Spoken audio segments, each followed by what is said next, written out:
Hello, everybody, and welcome to another edition of Magic Mics, proudly sponsored by CoolSomething.com, mana traders, as well as Twitch subs and Patreon supporters just like you. My name is Evan Irwin, and get started quick by saying hello to my two co-hosts, Power Dragon. What's up, man? I just realized we've gotten to nearly the end of the year and everybody hadn't gotten tired of me yet. Still here, buddy. Ruben Bressler. Hey, man, you are welcome to stick around as much and as long as you possibly want. You vamp with us, with the best of them, and that's what we're here to do. We're here to vamp. Yep, you're doing a great job. Let's keep it up. It's been a lot of fun so far. Now, if you missed our pre-show, patrons get access to our extended version right after the show. We kick it off with our first pick and our promo code reminder. Visit CoolStuffInc.com and use the promo code MagicMics to save 5% off anything in the store. Single, sealed supplies, whatever you want, get 5% off by using the promo code MagicMics and support your favorite streamer with your suggestions at the end of the show to see who we raid tonight on Twitch. Thanks to them, where you can find cool stuff in stock every day. Use promo code MagicMics as you check out. We would appreciate it. All right, first up, we are going to talk here about the patrons getting on the Magic Micsies. We have no show next week. It's Christmas. Go hang out with your fam. Do that. Do Christmas stuff or holiday with stuff. Your other family. We know you love us, but right. You gotta show love to those people that you're around all the time in person. So then, so go have some fun with that. In the meantime, I should have done a holiday themed Mixie question tonight. Should I just rewrite the Mixie? Nah, it's fine. The finisher. Hey man, it's your I'm not gonna domain. Rewrite the finisher. It's I'm fine. not going to rewrite the finisher. I'm in too deep. It's okay. The point is, we were finalizing part of what we're doing in the pre-show was finalizing what the actual options for each category should be. Yes. I shared a link. There's a link in the doc. There's a link on the Discord.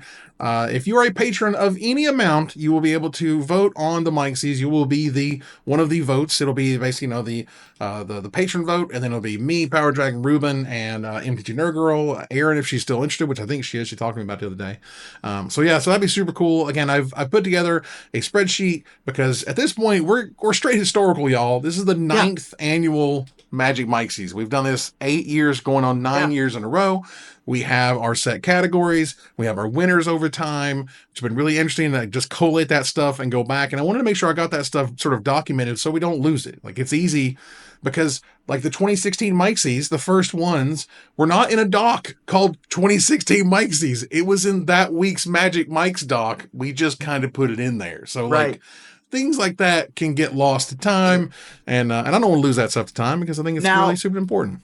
I'm going to spring a thing on you because I think it's important. Although we can do the first pick, I suppose. We can do this. Are we talking about the Micsies right now? Let's talk about the Micsies right now. Yeah. So I want to spring a segment on you. We don't necessarily have to go through the entire thing. Mm-hmm. We don't have to go through the entire document. However, what I would like to do is ask you guys, of the 12 categories that we have, what is the one choice that you feel the strongest about? What is the one winner of a previous Mixie or of the current Mixies that you feel like that one is the one I want to win the most? So the categories. So you're talking to me and Evan? Like which ones we want to win the most? Okay. Yeah. Okay. So of the options of best WotC move, worst WotC move, trend of the year, most hated card, most loved card, drama of the year, artwork, coverage moment of the year. The problem is though, like, I don't want of the year and card of the year. But I don't want to influence anybody else's voting. Oh, okay. By us like giving a pick. I don't want because if they have a choice, I don't want to be like, but like Ruben had a good point. Right. You know, I don't know if right. I'm not sure if I understand the question. You're talking about, like, is it about the question of, like, which category you would like the most, or who do we want in those categories? Who do you, of the 12 categories, which winner are you hoping for the most? I see. And I agree with Power Dragon. We won't try to sort of sway the vote too much. I think the most important award, while we do card of the year last, I think set of the year is the most important win of any Magic Micsies show, because it sets the tone as terms of, like, at least for me, what was the best thing that happened in Magic? Because Magic is about sets. Magic is about releases. Whether it's limited environments or adding cards to environments or whatever it is, they come out in chunks. And, Secret Lair does not add things to formats, thankfully, but sets do, and those releases do. So for me, like, set of the year, where we chose Lost Caverns of Ixalan, right, for last year, which was huge. Warhammer 40K decks, right? Just totally changed the game in 2022. Set of the year for 2021, we had as Modern Horizons 2, which changed practically everything because of so many reasons. So like all that stuff, adds up. And when Jumpstart was the set of the year in 2020, that to me, it changed Magic. So that's what I'm most excited about talking about in terms of the winners of any given Magic Micsies. I like the way you've taken the question. So how about that? Which category are you most excited for? For me, I think it's going to be most hated card. I think one, because it's going to be a little bit of catharsis for the people voting of just like, F that card, right? But also it might tell us a little bit more about the patrons, right? Like what mattered to them most, like what formats were they playing that was affected the most. There will be a little bit to discern from there. And then if it lines up with our choices, because there's a good chance, like we might find out the community hated some other card way more than we're giving credit to. Yeah. Yep. And I'll of course add a few more extra questions in there for the patrons to help the show or whatever. We'll figure out some stuff with that, but I'm hoping to get that up probably by tomorrow. Again, I'll make a post on Patreon. We'll post on our socials. We'll post in Discord. And particularly, for example, right now, I want to finalize the artwork options for Art of the Year. Thank you to the Maverick Girl for putting a whole bunch of options into our Discord, so we'll go check those out. If we want to change them or update them or whatever, just get that finalized so I can get that out there ideally starting tomorrow. You guys will be able to vote all the way through probably just after Christmas, and I'll cut off voting from that point because then we have to make like graphics and stuff. But we'll figure that out as we get there. But I think this is really cool. I love this. It's a great idea. It gets everyone involved. Please support us on Patreon. Yeah. We could use it right now. Exactly. And tell your friends that, it's like $1 and then they can help us make this cool award show at the end of the year. All right. Enough of that navel gazing. It's time to talk about some magical first picks over here. What happened this week? Well, history, ladies and gentlemen, happened this week. History I can't, in some ways, even believe happened. So let's go ahead and cover it here. Moving up here into our banned and restricted announcement, there were lots of rumbles as to what this was supposed to be, but this was a big one. We'll just go over all the changes, and then we'll kind of talk about them from there. In standard, no changes. I think that's a good idea. Yep, not needed. Nothing was wrong with standard. We're cool. Everyone's happier now that stupid red ley line isn't a best of one, so we can move on with our lives. Jegantha the Wellspring is banned in Pioneer. That was surprising. Reasonable. We'll get there in a second. Modern, holy cow, 3 bannings. The One Ring is banned. Woo! They actually did it. Amped Raptor is banned, and Jegantha the Wellspring is also banned in Modern. Mox Opal is unbanned. They unbanned a Mox. They unbanned Green Sun Zenith since 2016 or something? Yeah, forever ago. Faithless Looting is unbanned for the first time since paying for Hogak's sins or whatever in 2019. Yep. And Splinter Twin, ladies and gentlemen, Splinter Twin is unbanned. You know how long we've waited to say those words? It's been what, 6 years or something? I almost just made a post that just said they did the thing. Because after all this time, everybody's been like, oh, this is it. This is going to be the time they unbanned Splinter Twin. And then the one time I didn't hardly see anybody talking about it was the time they unbanned Splinter Twin. Oh, my God. All right. So Legacy, they banned Psychic Frog because that card was ridiculous. They also banned Vexing Bauble for hating on free spells, which often keep that format together. And Explorer is the same as Pioneer. And why did they not just rename Explorer? I don't know yet. But Explorer, Jegantha, the Wellspring is also banned. So I guess we'll start there. Pioneer and Explorer, again, should be the same thing, but they're not yet. Jegantha, the Wellspring was kind of in every deck, no matter what, if it could go as a part of the sideboard, right? Yeah, anytime I was doing coverage and I saw the deck list, something 80%, it felt like we're just and they have Jegantha.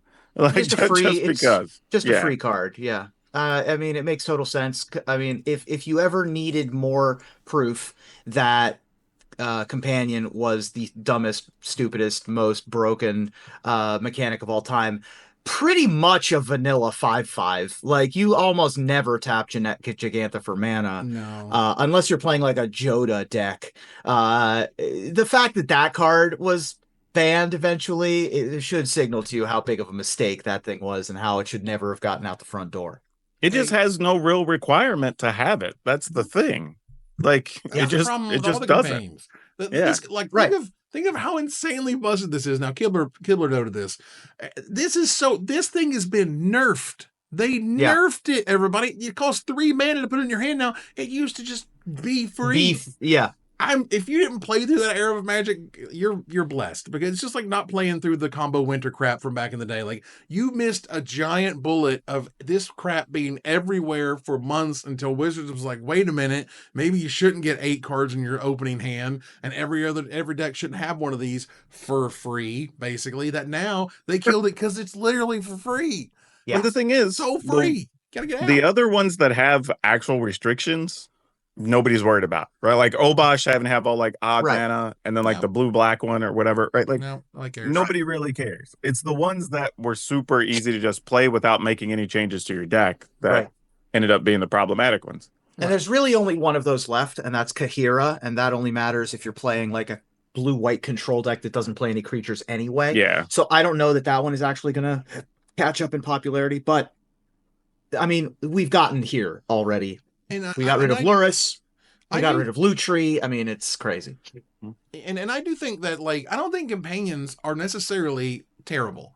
I think you could make a really interesting companion setup with, depending on your design restraints. I think one person said something like, it's like a Shivan Dragon, but the companion restriction is you have to only play basic mountains, right? Something that, like, rewards you for pushing things in different directions, but not so generic that they literally nerfed it and still banned it. Because if it was like generic. You can only play with a certain creature type, you can only do these things, right? Okay, now you're building a deck to fit the companion, right? But when the companion just goes into an already quality deck, it's just like, well, yeah, it's going to fit 10 different decks.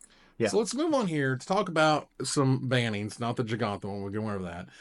Amped Raptor was the card that they basically banned from red-white energy. And it was really interesting. They had, an explanation where they said, look, they could have banned all sorts of things, up one side and down the other in terms of the chain. But Amped Raptor also was very, unique to the red-white energy deck in that it was ran 100% of the time, always had a good hit. Just, honest to God, just reading this card, I was like, what are they doing? Nothing about this card read anywhere close to fair, and it's a friggin' uncommon. Like, the thing is, I get their logic, is they tried to find the safest card to remove that doesn't stop that deck from being played, right? I guess this is the right choice, but also I don't know if any of us would hate the fact that deck would just not be played anymore. So that too. It's like, I get what they're going for, and I understand there are some people that do genuinely like the deck and have probably spent money on the cards, and so you do want to protect them a little bit. So I'm not saying they're wrong for doing it. But I don't think we would have been upset if they'd have just went for the jugular a little bit. And the One Ring is banned. They banned it. They went there. Yeah. They went there. I didn't necessarily think they would go there. I still think it's the one card that should have just said you can only have one in your deck. I think if that was the case, none of us would care. But because we don't, sure, you got to ban it. Or they didn't print it on the card. It would have been very cool if they just printed it on the card, for sure. And I understand there's, I can imagine they talked every which way about it, a million different ways to do this card. They talked about so many different designs they went through. I'm sure they threw it out there at one point, but then you go, well, then a player wouldn't want to collect 4, right? Or they wouldn't be able to run 4. They shouldn't. It's the One Ring, literally. I'm talking about devil's advocate over here. They also don't want to collect 4 anyway, because you made Commander your most popular format. Yeah, that's also true. Not necessarily incorrect there. And they also put it in like a box set, but whatever. Anyway, the One Ring is still going to be worth money. This is just like a Jeweled Lotus situation. It's only banned in Modern. It's still playable in Vintage and Legacy and other formats. And Commander. And Commander. It's going to go in every one of your Commander decks until the end of time, because it's good, but it's 4 mana. It's stoppable. It's not busted in that format in a way that's busted in 1v1 formats. And you also can't play another one to replace the first one, and so on. All right, so Mox Opal, ladies and gentlemen, is unbanned. You know what? Let's get scary, right? Let's get scary. Let's see if Affinity can come back. Let's see if all these wacky, wild, crazy decks that use Mox Opal can do something. They've had lots of really cool artifacts to help Metalcraft, and all of your Mox Opals all of a sudden exploded in value. Let's go. Mana Crypt goes down. And Mox Opal goes up. Yeah. That's magic. I mean, I'm a big Lantern fan, so this goes right back into my Lantern control deck. I don't think Lantern's very good anymore, but there's that. But there's lots of Opal decks out there that would benefit from an Opal, not the least of which is just good old classic artifact aggro. Right. Yeah, it's sort of, and they explain this too in the write up, but this was definitely a signal to, all right, we're just going to try something and let's see if these old things we've had on the ban list are as scary as some of the stuff we've recently printed. And if Good. they can really shake up the format, bring some balance in and let people play with older cards, right? Yeah. We'll see. I mean, if there's a card that can do it, it's Mox Opal. Right? So we'll see. Hell yeah. I love that. I want, and if anything, I've heard nothing. I've literally clamored for nothing but that very thing. Do wild stuff. Try things. Ban them. Unban them. You know what I mean? See if it's a real problem, particularly the older stuff, which is what I appreciate so much about here. And I also agree with Narvuntian in chat, where this is the most dangerous unban. I think it's not Yes. really Sure. close, honestly. But Yes. Green Sun Zenith has been banned like basically ever since that first Pro Tour. Yeah. It got banned, and they just said, get out, stay home, and now you can play 4 of them again. So It also shot up to like $30 too. Yeah. Good. That's great. Yeah. Make cards worth money. I think that's awesome. But Green Sun Zenith to me wasn't nearly as interesting as Faithless Looting. Faithless Looting is, again, paid for the sins of Hogak, but is a hell of a magic card. Makes all sorts of archetypes get supercharged. And I think could arguably be a little bit more dangerous than Mox Opal in some ways, because Mox Opal, it has to do a certain thing to make it work. It has to have artifacts or whatever to make it happen. This is just filter cards with red. Filter cards from your graveyard. Like, go nuts. Yeah. We could still Dryad Arbor into play with the Green Sun Zenith. We can. Yep. So we're back to that too. Bowmasters exists now, though. Like, That's true. We are really under the thumb of Orcish Bowmasters right now. So if there was ever a time to unban Green Sun Zenith with Dryad Arbor, it was now, because I still don't think it's very good. Faithless Looting unban opens up way more doors, although Green Sun Zenith does open up quite a few number of doors. Like that card could go in various toolbox type decks. That could be like a more Primeval Titans. There are certain combo decks that would really benefit from it. So I like that both of them are unbanned, and I think that they both help decks that need help right now. Here's an interesting question to ask, though. Like, let's say we get to March, and which is, I guess, the next scheduled ban restricted announcement. Right. And these cards don't make an impact. Right. Right. Does this say that, hey, you have pushed too hard on the Modern Horizon stuff? Right. The cards we all accept are ridiculous. You can do these absurd things with it, and they don't really shake up the format that much. I think so. Like, that would be crazy. And we talked about this in the pre-show where, they try to like thread that needle so many times. They want it to be exciting, but not too exciting. They want it to be good, but not busted. They want it to be strong, but not bannable. Like, and you can only get so close to that fire before you just keep getting burned by it. And, Modern Horizons, those products are literally push the envelope, push, the power level, push what a normal, what this mana cost can do, make it do just a little bit more. That's how the product sells. So, like, I don't know if you can't make a Horizons product that just doesn't push anything, right? Like, yeah. It can't just be like good reprints from older Horizon sets. It's got to do something on its own. And if what it does doesn't push something forward, and ideally they try to push weird archetypes or whatever, but even again, if you push a weird archetype like energy in a different direction and you go too far, well, then your top 10 played cards are basically the deck. And that's kind of where we're at right now. Yep. So Splinter Twin is unbanned.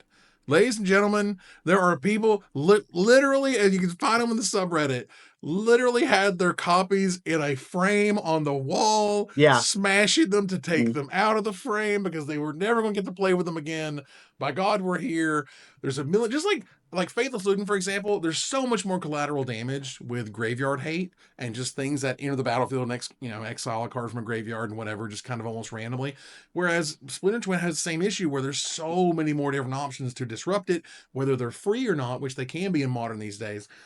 That didn't exist back then. Back then it was, you tapped out, you're dead now. Now it is, you tapped out, but Solitude exists, right? You topped out, but things can be done that can be reacted to and so on. So, like, I think that's great. I wanted to see Splinter Twin unbanned years ago. Yeah. Oh, Force of Vigor is still free. Right. Absolutely. Force of Vigor and Pact of Negation or Yep. Force of Negation. And then Endurance is going to keep Faithless Looting in check. Solitude is going to keep Splinter Twin in check. Like, we have lots of answers here. Not to mention the fact that the first 5-0 list I saw with Splinter Twin was just in Boros Energy, which was very funny. It just was like Splinter Twin with Village Bellringer in a Boros Energy deck, which was very funny. I think that was just the meme, but we live in a different world, and I think that it's nice to get unbans just as much as we get bans. It's one of the reasons why we like Marvel Snap so much, is that there are nerfs and buffs that come in equal measure. Right here, we had to take our medicine of getting rid of 3 of the indelible most popular cards of the format, but we also got some tools back. We got 4 things back that we haven't had in a very long time. So I think that now that the ban list is so big in Modern, they can do stuff like that where they can say, all right, we're going to ban a lot of cards, but we're also going to unban a lot of cards, and we're going to do this every time. Good. I just also thought of another question. How upset do people get if we go the other direction, right? Maybe I talked about a scenario of like these don't have an impact. What if they have too big of an impact? And they're like, you know what? These got to go back in the vault. Sorry, guys. That's fine. Go for it. But you've already run out and spent $40 a piece on your Green Sun Zenith, or $100 each on your Mox Opals. Right. You've already smashed up your frame. Yeah, exactly. Right, now you gotta go buy a new frame. But like, I would much rather have loved than lost. You know what I mean? Yes, exactly. Sure, that's my mindset. But I mean, I could see people being upset. It's like, well, what was the point of unbanning them if we were going to go spend this money to try to play in these RCQs or whatever? And then, I'm out $100. You're never going to please 100% of Magic players. I don't care if you send them $100 bills. I think that there is some value in a limited release of, we're going to let this out of the cage for a couple months and then put it back into the cage. I'm totally okay with that. That's kind of, we'll put Cinderella out of the Disney vault and then we're going to put her right back in afterwards. I think that that's totally fine. And lastly, with Legacy, Psychic Frog, I didn't sort of necessarily pay that much attention as to how powerful Dimir Reanimator was. Yeah. But the fact that this could be pitched to Force of Will and just gets your best Reanimator target in the graveyard immediately, obviously going to be a problem. And interestingly, Vexing Bobble are just like, well, when the glue of the format can be negated with this 1-mana artifact that just kind of hangs out, that, Urza Saga can go find and yada yada. No, that's not. So that's a whole thing. Now, Vintage, are they going to ban something? Like, I don't know. Like, I mean, what do they need to ban? Luris is the only thing that's probably getting closer, I think. Okay. But even then, like, restricted Luris doesn't do anything. So, like, you have to ban it. And before they nerfed it, it was banned. And that was also a crazy high bar. So, we'll see. I don't think that Vintage needs, as far as I can tell, Vintage is in a fairly okay place. Mm-hmm. Paradoxical Storm or Paradoxical Combo, whatever they call it, is the most popular by a wide margin, and it is, that is another One Ring deck. So, there's a world where One Ring gets restricted in Vintage down to 1, which I wouldn't hate. Mm-hmm. So, I think that that's probably the most likely scenario there. Other than that, the other formats, as far as I can tell, are fairly okay where they're at. Reanimator got hit, and it's still pretty popular, but it did get hit, and we'll see where it goes. Yeah, and I also appreciate the fact that they do updates for Vintage and Alchemy and Explorer, even though nothing's changing in those formats. They talk about Historic, for example, even Timeless. Timeless is still very Wild Westy, right? Like, 4 Necropotence for Dark Ritual is in that format, right? So it's wild and cool, and I think it's great what's been happening there. And even Brawl is nice because they finally fixed Grenzo, Crooked Jailer, because that card was stupid. Like, Heist is a mechanic, even digital only is just really annoying, really feel bad. There's something about when your opponent takes your cards that just feels you just feel violated, right? It's like, oh, they took my spells, they took my options away, like they took my best threat or whatever away, even if I don't see it, even if I have no idea what they took. Always feels bad. Now, let me ask you a question about Standard. The Dimir Enduring Creativity deck, I think, is really popular, right? Yeah. Okay. Is that the card, Enduring Creativity? The one that draws you cards. I know what you're talking about. Yeah, the 4/3 Enduring The- Curiosity. Curiosity, Enduring Curiosity is a Yeah. 4-mana 3/3 that is like a Bident of Thassa. 4-mana 4/3. It's a Bident of Thassa. Is that deck like healthy? Is that deck fine? Is standard in a place where you're allowed to have, a deck be a fifth or a sixth of the metagame? What do you think? Yeah, I think it's totally fine, right? Because you do have a couple of other big decks still hanging at the top with it. Like any standard format, you have like 4 or 5. If you're playing best of 3, that are going to be probably like 40% of the metagame or whatever. Right. Yeah. But it's not like any of those can't beat each other. There are actual real sideboard options and quality removal for all the problem cards. Best of 1 is also it's wide open right now. Like honestly, you can play all kinds of stuff. So yeah, I don't think there's anything that's concerning. Like there's some damn good cards and there's some strong stuff. I'm not going to deny that, but nothing that you can't get wins against. And I think that's the biggest thing. Like it doesn't every once in a while you might feel like you just can't win a match after like turn 3, but not often. So I think that's okay. I think it's great that we have, for the first time, and what I would argue is at least a couple years, if not many, many years, this Dimir deck is essentially a straight tempo deck. Yeah. I love Flood Pit's Drowner. Flood Pit's Drowner is such an awesome little tiny card. Like, it's just fantastic. And there's been some of these Dimir decks that run Feybloom Trick. Like, Feybloom Trick is a 3-mana make 2/1/1 flyers, tap a thing. That, like, I've played this deck. That card is awesome. Like, your opponent's just like, shoulder it. And I'm like, whatever, tap your thing. And then, like, just get you, or whatever. Or bounce your shoulder it so I can get in and get my card draw. Like, there's really ways and means where they're like, giant dragon. And I'm like, cool, tap it. Next turn, I'm going to tap it down with Flood Pit's Drowner. You know what I mean? Like, I'm just going to keep in and just keep itching away. And that's all it takes. And it's really, really fun. And I think that's cool. I love that that's an option. Should it be the best thing? I don't know. But, like, you remember the Delver days. Delver was the best for a while. But there's still a lot of stuff, though. I mean, you're talking about, like, the different Convoke aggro decks. I'll say mono red variants, because they're calling, like, Gruul aggro, whatever. Kind of all the same, right? You have various ramp decks that people are playing. You've got the Simic, whatever you want to call that. Get the spells in the yard, play your dude's cheap deck, whatever that is. Right, yeah. With the crab and the big serpent, whatever, right? Like, those decks are still huge. Like, mono black is also still a thing, whether you're playing discard or mid range with the lose half your life stuff. Like, that's still a deal. So, like, there's a whole variety of stuff. So, I mean, the white decks where you're talking about either mono white or red white with the caretaker's talent, like, that's still a thing. So, like, yeah, just tons of stuff being played right now. Note that I'm taking the data I'm talking about particularly is the standard metagame data on MTG Goldfish, where they say the Dimir mid-range deck is like 24% of the meta, which is a very large chunk. And I think these numbers are obviously skewed and they don't show everything and blah, blah, blah. Sure. But either way, the fact that, something's got to be on top, it's the number one deck listed there. I think it's cool that deck, being a tempo-based deck, as the number one deck, is great. Yeah. I think that's a different way to play. I appreciate that instead of it just being the mono-red, slick shot, whatever crap. And I appreciate it not just being blue-white, Sunfall forever while you can end everything with farewells and Wandering Emperors or whatever like we used to. Like, I'm happy with that.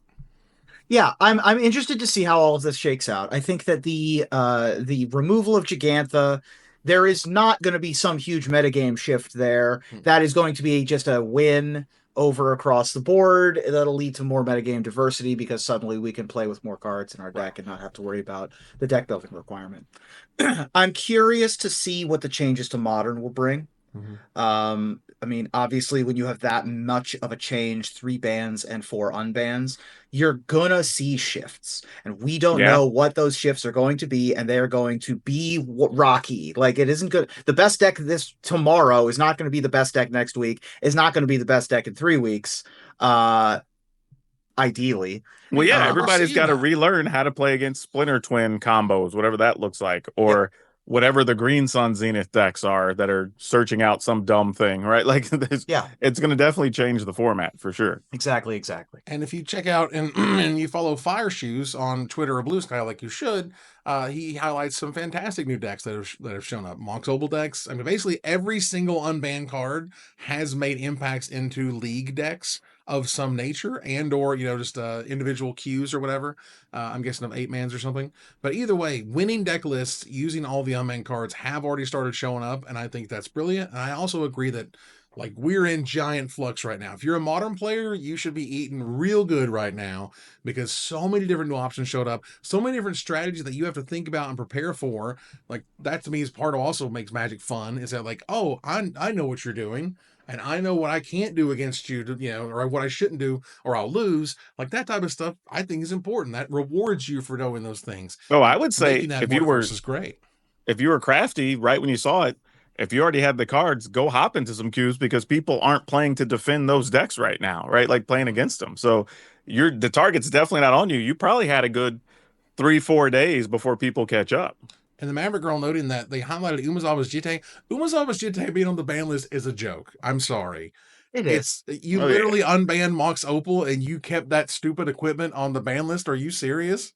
Yeah, with Bowmasters, Bowmasters and all of the 1-mana removal running around, it doesn't seem like it. Umezawa's Jitte is going to do jack and squat. If there's a card that they unban and does nothing, it's that one. Like Glimpse of Nature, as they say, maybe unbanned. I'd be a little scared about that one. I sure as hell ain't gonna be scared about you got to pay 2 mana to do this and 2 mana to equip it and actually get in there and deal damage and bop it. Yeah, I'm with you. Come on, guys. I like playing aggro decks, and that probably wouldn't even make the cut on anything I'm considering. Right. Maybe one in the sideboard. Maybe if I'm playing some sort of weird mirror, if I'm playing elves or something. I don't know. But like, come on, that card is not.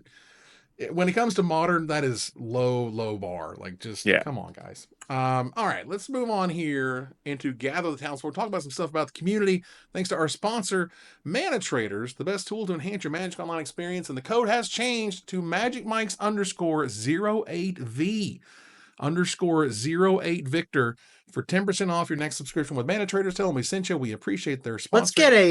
Let's get a pop-up for the stream. Let's get for the overlay. I need to get that code. Put the code on there. Yeah. Get the code in there. I'll figure that out.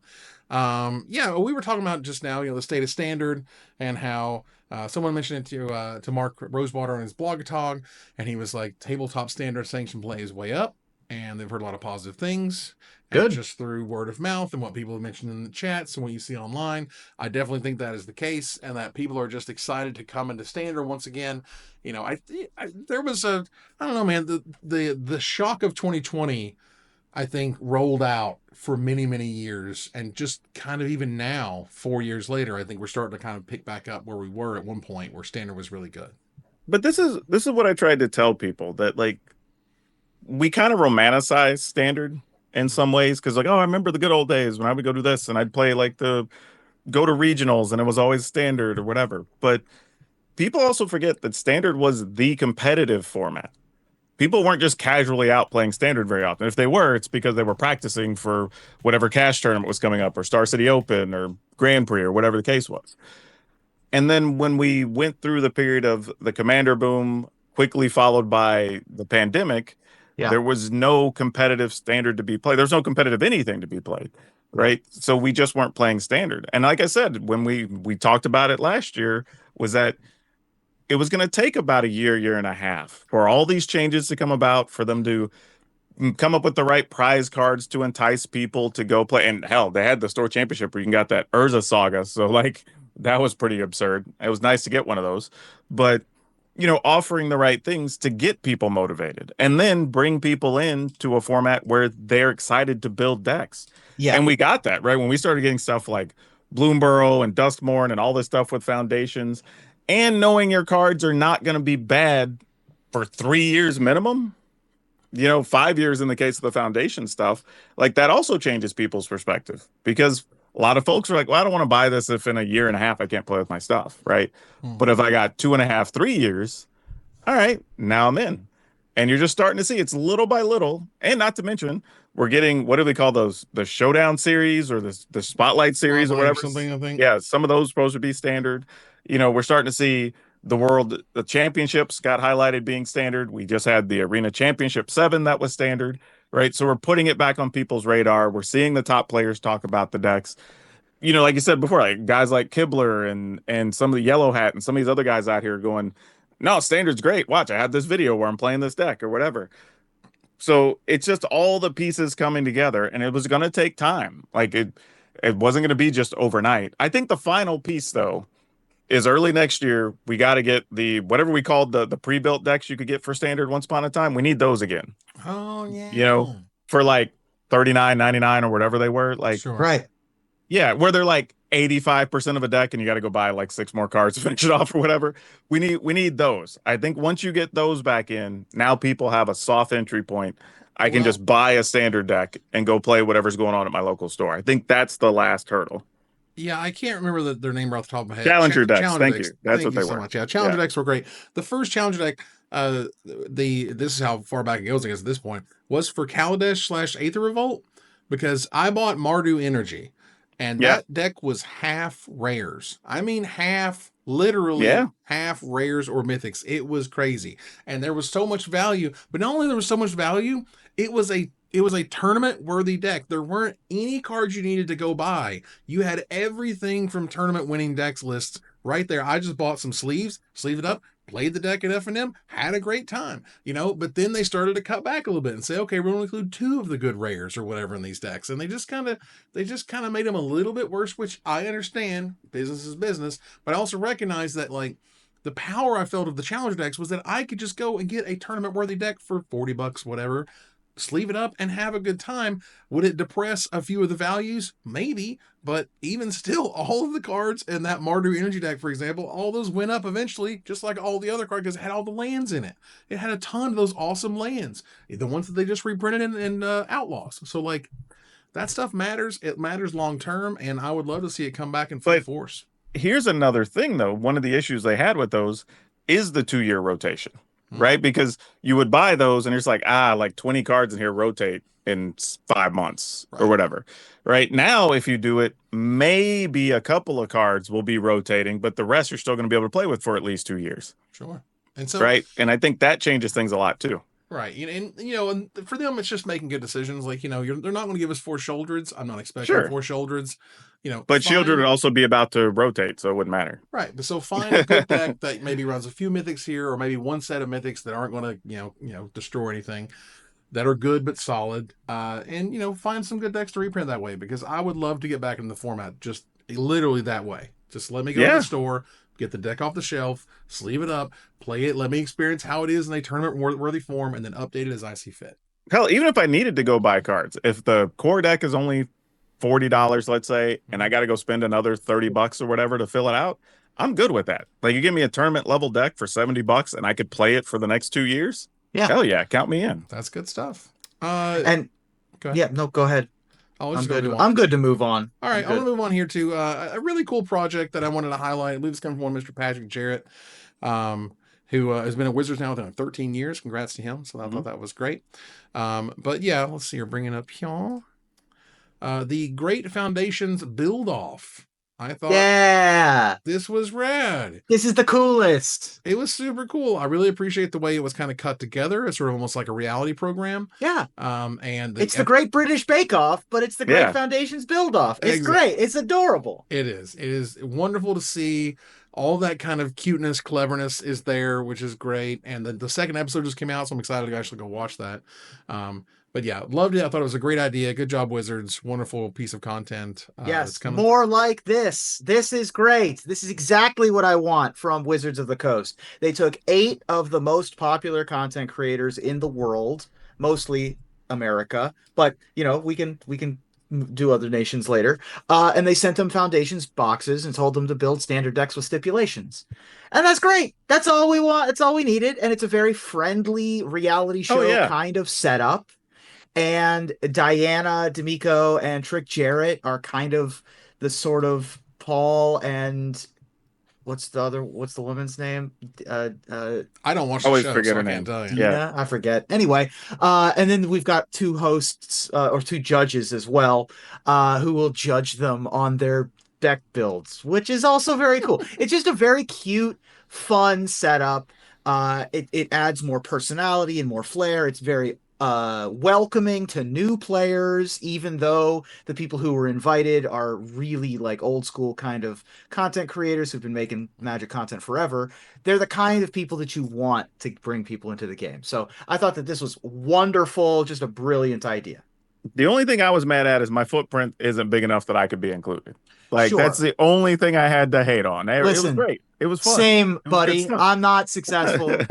I mean, you actually had a chance probably, but Right. I'm not there. I might have been in like tier 3 of consideration, but I'm ready, you know. right? I'm ready to hold up the PSA True, 10. thank you. I'm ready to hold up the PSA 10 Lotus and then just take a giant bite out of it. Right. Because sure. it's Yeah, cake, exactly. right? Yep. So we do the Everything is Cake, but Magic Edition. Well, like, we had the cake. Iron Chef a while ago. Right. Back when we did the Community Cup, where the Wizard, played by Nathan Holt, would come in and give you your deck building stipulation for Magic Online, I think. If I remember correct, this is the olden times. And there was some of that long ago. That was the cool stuff was doing back in the day, like Gathering Magic was doing back in the day Right. when I first got there. Yeah. So yeah, all that, the Iron Root Chef or something. I can't Yes, that's what it was. remember. But yeah, this is great, and I want more. Yeah, this is a great idea. Same. Good job. I thought it was fantastic. Moving here to Desperate Ravings. Listen, Alex Bertoncini is a cheater. Sure. And he cheats. He's been cheating. He cheated for a long time. As we generally know, once your reputation is trashed, it's real hard to get that back. And when the next thing that I've heard, last thing I've heard about Alex Bertoncini, other than like the ban list was destroyed and went away many years ago, was now that he's cheated at poker in a really annoying video, by the way. This video says almost nothing and it only has like 10 or 15 seconds of content, which is Alex plays somebody else's hand in poker because he got away with it because he can. Okay. We're going to just move on from that. There's not a lot to say and anything good. Yeah. I mean, there are some people who are compulsive, and what they're compulsive in and they don't get help for, it is sad. And I'll tell you though, my problem with the video is that it doesn't show the hand playing out. Right. It doesn't. Yeah, right? It just shows him taking it. But yeah, and there's a lot of people, like if you've sat at a poker table, sometimes the guy next to you is like, man, look at this crap I had to fold or whatever. And that might have, because there's no audio, like the guy might have just done that and he looked at the cards and then they eventually go into the muck with the other card. Like, so I'm not saying he didn't cheat, but like this doesn't show me anything. Right? Like I'm okay with saying like, hey, we know he's a known cheater at one game. It does show that he threw in his cards and took someone else's to sort of play that hand. That's the thing though. I don't see the hand play out though. That's what I'm saying. We do not see the hand play out. We don't see him put any more chips. We don't see him recover any more chips. We literally just see him holding cards. Right. And there's enough scenarios I've been at a poker table where that doesn't say you cheated. That's my problem with it. Like he's already on a lot of people's bad guy list. You don't have to make stuff up. Like if a thing happened, just show us the thing. Right. Well, I mean, I think, well, again, that's because I think the video is like weirdly badly edited. Exactly. Should have shown you at least the result of it because he put like his chips on top of the hand after he sort of took it over in front of him or whatever. But either way, it's unfortunate and it's bad and I hate it because the tragedy with all of the cheaters from the Bertoncini era, including Bertoncini, was that they're good Magic players, but they had to cheat to sort of make themselves feel like they were the best Magic players. Yeah, they're compulsive. Yeah, they couldn't stop themselves, and it's awful. So let's move on here. Let's turn the corner to the finisher. Now, Magic the Gathering has launched their latest creative endeavor, the Great Foundations Build-Off. Featuring 8 of Magic's most popular content creators, the YouTube series sees the contestants in a Great British Bake Off style competition. Now, I love a homey-friendly competition show as much as the next guy. So tell me, what is the next challenge you'd like to see presented, Ruben? Bakers and makers, I love a good dough oven combo as much as I love a cat oven combo. So contestants, create for me a combo deck that is both flavorful and powerful. This challenge is called Bun in the Oven. Wow. Okay. All right. Deck masters, hear me out. Standard might be better than ever. Y'all heard me talk about that probably at least once a month since I've been on this show. Like, it's that good. But it's so good. And it's so large, in fact, that I don't think we've really even scratched the surface of most of what we can do in the format. So I'm asking you to make me a standard deck using only cards that you haven't ever used in standard already. This challenge, we'll call it Bench Warmers. Nice. Time to shine. There you go. Well, look, brewers, I too am a big fan of brewing up my own new decks. But what you may not know is I'm also a fan of brewing my own beer. So your challenge is to make up for me a new brew that uses only cards that sound tasty coming out of an ice cold keg. This challenge is called Tapping the Keg, so you don't have to. That'd be a good commander deck to build, by the way. Somebody needs to get on that. That would be dope. And that ends another live episode of Magic Mics. Thanks for joining us here to discuss all things magic. Thank you, Power Dragon. Hey, no problem. Always good to be here. And happy holidays to everybody, whatever it is that you celebrate. That's right. Woo woo. Thank you, Ruben. Hey, thanks, guys. I will be in Ohio starting tomorrow, so the holidays are here. And yeah, help us pick our Micsies winners. Woohoo! Those that link will be sent out tomorrow. All the Google forms and whatnot. We appreciate you guys. Have a wonderful, happy holidays. We love you all. We're going to move here to our final slide. I want to thank our sponsor, CoolStuffInc.com, our co-sponsor, Mana Traders, my co-host, Power Dragon, and Ruben Bressler. You guys for watching and listening. Please follow, like, tweet, favorite, share, subscribe to everything social that tells people we exist. Catch us on our exclusive member Discord. Subscribe to our Patreon. Watch us on twitch.tv. Join us live or taped on our YouTube channel. Check out our TikTok and follow us on Blue Sky. Or join us here next week or the week after that in 2 weeks. Same time. Well, yeah, same we don't place. have a show next week because it's Christmas. Right. But same time, same place 2 weeks later for another episode of Magic Mics. Good night, everybody.